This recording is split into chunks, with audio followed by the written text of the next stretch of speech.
ఈరోజు మనం local politics గురించి మాట్లాడదలుచుకోలేదు. అయినప్పటికీ మీరు అడిగారు కనుక ప్రశ్న, మరి నాయుడు గారే కానీ మీరు చెప్పిన దాంట్లో నేను ఇందా వీడియోలు చూశాను, అది సత్యం ఉంటే ఆయన వెంటనే రాజీనామా చేస్తారు. ఎందుకంటే ఒక పుణ్య తిరుపతి దేవస్థానానికి లీడర్గా ఉన్నారు అంటే అది ఒక ప్రీస్ట్హుడ్ లాంటి పని కనుక అది నిజమైతే, నేను పూర్తి ఇన్ఫర్మేషన్ లేదు నా దగ్గర, మీ దగ్గర రుజువులు ఉంటే ఆయన్ని చంద్రబాబు నాయుడు గారు రాజీనామా చేయమంటారు, ఆయన కూడా రాజీనామా చేస్తారు. ఆయన నాకు బాగా మిత్రులు, ఎందుకంటే మా బ్రదరు అప్పుడు వెంకటకృష్ణ గారు ఉన్న టైంలో TV5కి మనం ఎంతో ఆ ఇన్వెస్ట్మెంట్ చేయించి ఆ ఛానల్ మీదేనా ఆయనే అనేవారు.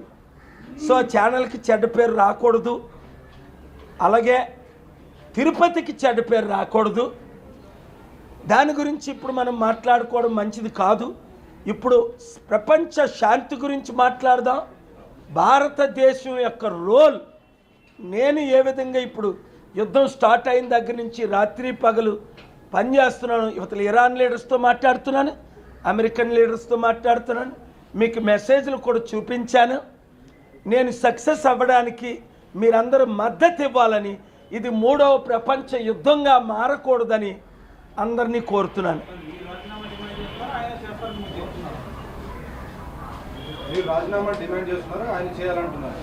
మోరల్గా ఒకప్పుడు ఇలాంటి ఆరోపణలు వచ్చినప్పుడు, కొన్ని తిరుపతిలో ఈ లడ్డు వివాదం వచ్చినప్పుడు రాజీనామా చేయమని డిమాండ్ చేశాను. ఎందుకంటే వివాదాల్లో ఉండకూడదు ఒక తిరుపతి పుణ్యస్థానంగా, ఒక మందిరం కానీ చర్చికి కానీ.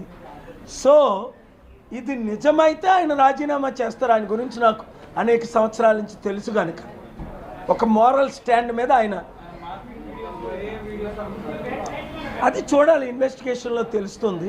నేను దాని గురించి ఈ ఇరాన్ యుద్ధం అయిపోయిన తర్వాత నేను మాట్లాడతాను. ఎందుకంటే అది ఎవరైనప్పటికీ రాజకీయాలకు అతీతంగా ఓ పుణ్యస్థానాన్ని ఒక ఆత్మీయంగా నడిపించాలి కనుక, అదొక ఆర్చ్ బిషప్ అయినా ఒక క్యాథలిక్ ప్రీస్ట్ అయినా పవిత్రంగా నడిపించిన వారే.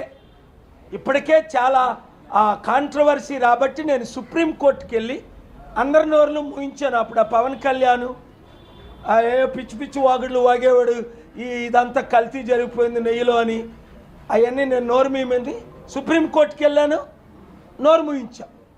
ఎందుకంటే ప్రజల మనోభావాలు, వాళ్ళు హిందువులు అవ్వచ్చు, ముస్లిమ్స్ అవ్వచ్చు, క్రిస్టియన్స్ అవ్వచ్చు, ప్రజల మనోభావాల్ని దెబ్బతీయకూడదు. Thank you. సార్, ఈ మధ్య రాజ్యసభ మీద దేశంలో పెద్ద ఎత్తున చర్చ జరుగుతుంది సార్. అంటే మీరు ఇన్ని పరిచయాలు అంటుంటారు, ఇవన్నీ అంటుంటారు, ఎందుకు రాజ్యసభకు వెళ్ళలేదు? ఎలాగో మీరు రాష్ట్రంలో పార్టీ పెట్టారు, ఎక్కడ కూడా అంటే ప్రజల్లోకి వెళ్ళే పరిస్థితి లేదు. అట్లీస్ట్ మీకు ఉన్నటువంటి పరిచయాలు, అమిత్ షా అంటారు, పురుషోత్తం రూపాలు అంటుంటారు, అన్ని రాష్ట్రాల ముఖ్యమంత్రులతో మాట్లాడతాం అంటుంటారు కదా, ఎందుకు ఆ ప్రయత్నాలు చేయరు? చూడు Raju, very good question. In 2005, then my dear friend Chandrababu Naidu offered Rajya Sabha to me or my brother. I didn't accept because 13 were in demand if they would have given. 2012, Sri Ahmed Patel ji came, met me 6 hours and 3 hours, offered Rajya Sabha, and foreign minister, all, Madam Sonia ji, all know it. I didn't feel the need for entering Rajya Sabha. And 2014, 15, 16, Honorable Prime Minister Modi ji, especially my good friend Amit Shah ji, Rupala ji, asked me to take Rajya Sabha seat and Deputy Foreign Minister to enter, but I refused to do so. But now if there is a need for my presence in Rajya Sabha, I will pray about it, and if there is an offer, I will consider it. If there is a need, and let me think about it. చెప్పాను కదా, 2005లో చంద్రబాబు నాయుడు గారు, 2012లో కాంగ్రెస్ అహ్మద్ పటేల్ గారు, 2014, 15, 16లో అమిత్ షా గారు, రూపాలా గారు రాజ్యసభ ఇచ్చినప్పుడు నేను తీసుకోలే. నా వలన దేశానికి లాభం జరుగుతుంది అంటే, మంచి మనసుతో ఎవరైనా ముందుకొస్తే, అది కరెక్ట్ పార్టీ అయితే నేను కూడా రాజ్యసభలో అడుగు పెడితే మంచిది అవుతుంది అని అంటే కమిటీలో నిర్ణయం తీసుకొని ఆల్రెడీ 2-3 చర్చలు జరుగుతున్నాయి. దాన్ని బట్టి ఆలోచిస్తాం. నేను ప్రజలకు సర్వ్ చేస్తున్నాను. 788 ఎంపీలు ఉన్నారు. నేను ఎంపీని కాకపోయినా ప్రపంచమంతా దేశమంతా సర్వ్ చేస్తున్నాను. ఈ విధంగా నేను కంటిన్యూ అవుతాను. Thank you very much. Thank you. Please join me media friends for lunch. గత వారం నేను చెప్పినట్లుగానే ఫిబ్రవరి 22 వారం వరకు మాత్రమే ట్రంప్ గారు ఫిబ్రవరి 5లో నాకిచ్చిన వాగ్దానం ప్రకారం వాషింగ్టన్ DC ఇరాన్ని అటాక్ చేయరు అని ఇరాన్ లీడర్షిప్తో పదే చెప్పాను. ఎందుకంటే అనేక సంవత్సరాలుగా నేను ఇరాన్కి స్టేట్ గెస్ట్గా వెళ్తున్నాను, ఇజ్రాయెల్కి స్టేట్ గెస్ట్గా వెళ్తున్నాను. మొట్టమొదట నా 747లో వెళ్ళినప్పుడు 2004లో రెడ్ కార్పెట్తో రిసీవ్ చేసుకొని నాతో పాటు ఇథియోపియన్ ప్రెసిడెంట్ కూడా ఉన్నారు శాంతి కొరకు.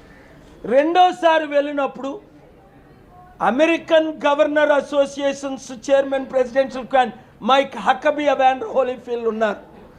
అదే సమయంలో 18 పొలిటికల్ పార్టీ మన ఎంపీలు, మన కిరణ్ రిజిజు బీజేపీ తరపున, కాంగ్రెస్ తరపున, టీడీపీ అనేక మంది నాతో ప్రయాణం చేశారు శాంతి కొరకు. ఎందుకు అంటే మన దేశం శాంతిని నడపాలి. ఇప్పుడు జరుగుతున్న యుద్ధం ఇజ్రాయెల్, అమెరికా, ఇరాన్ మధ్య ఇంకొక 3 రోజులు గడిచినా ఇది 3వ ప్రపంచ యుద్ధం జరుగుతుంది. కాబట్టి నేను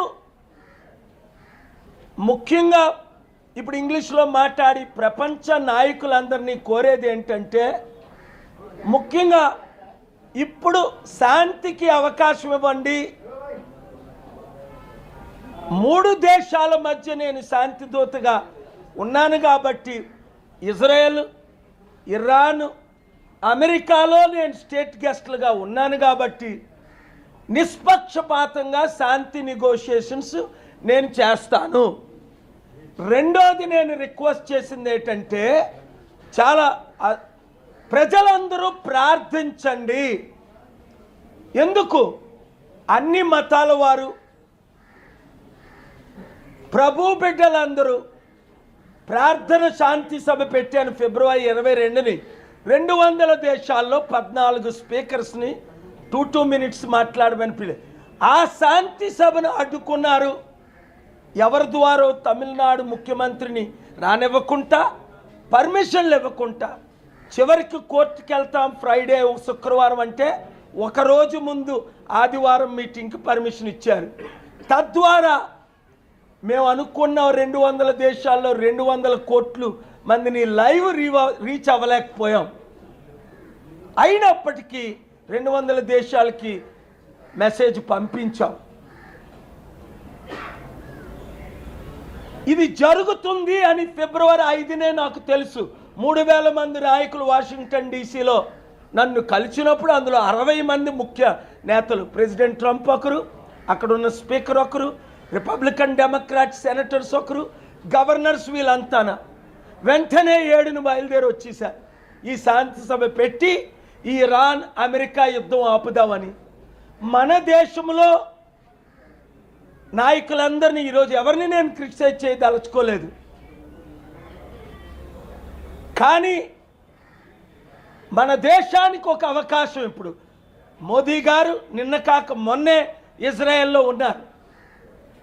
సో నేను రెండో కోరిక ఏంటంటే, చైనా, రష్యా, నార్త్ కొరియా, మన దేశం కూడా ఈ యుద్ధంలో పాలిభాగస్తులు కాకూడదు.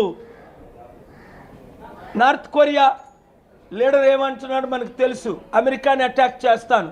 ఎందుకు? అమెరికా ఇజ్రాయెల్ ఇప్పుడు బాంబులు కురిపిస్తున్నారు కాబట్టి ఇరాన్ తిరిగి మిసైల్స్ పంపించి దుబాయ్, ఖటార్ అనేక దేశాలను అటాక్ చేస్తుంది.